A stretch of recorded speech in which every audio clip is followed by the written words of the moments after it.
तो चले तीरथ। माँ, हम नवरात्रि क्यों मनाते हैं? और पहले दिन शैलापुत्री माँ की पूजा क्यों होती है? इसकी कहानी बहुत पुरानी है और बहुत प्यारी भी।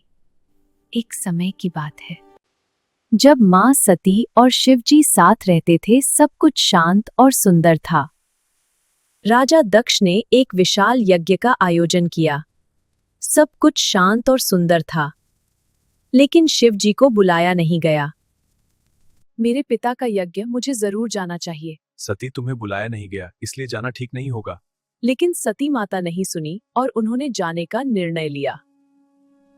सती माता ने यज्ञ की ओर कदम बढ़ाए, अपने पिता का सम्मान करने के लिए। लेकिन वहां किसी ने उनका आदर नहीं किया और न ही उनका स्वागत किया। पिताजी, मैं यज्ञ में आपके सम्मान और आदर के लिए आई हूँ। तुम्हारा पति यहाँ नहीं आ सकता। वह इस यज्ञ के योग्य नहीं है। वह क्रोधी है और विरक्त जीवन जीता है। तुम्हें या उसे सम्मान देना मुझे मंजूर नहीं। उसके लिए यहाँ कोई जगह नहीं है। सती माता ने देखा कि उनके पति को यज्ञ में सम्मान नहीं दिया जा रहा है। उन्होंने सोचा, जहां मेरे पति का सम्मान नहीं है, वहां मैं नहीं रह सकती। जहां उनके पति का सम्मान नहीं था, वहां माता नहीं रह सकी। उन्होंने अपने शरीर को यज्ञ कुंड में समर्पित कर दिया। तभी भगवान शिव जी वहां पहुंचे, परंतु तब तक सती माता अपने शरीर का त्याग कर चुकी थी। भगवान शिव जी ने सती माता के शरीर को अपने हाथों में लिया और हिमालय की ओर जाते रहे।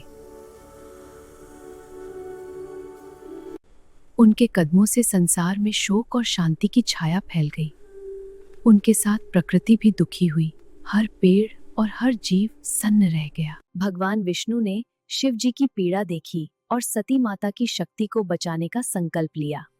उन्होंने अपना चक्र चलाया और दिव्य ऊर्जा सती माता तक भेजी।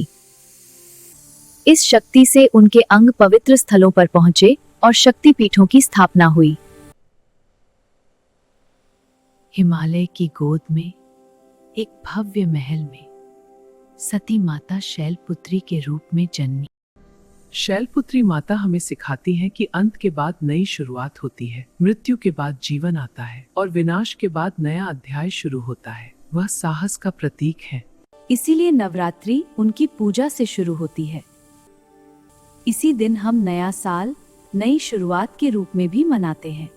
जय माता दी। और भी नए तीर्थ पर जाने के लिए please like, share and subscribe to Chale तीर्थ।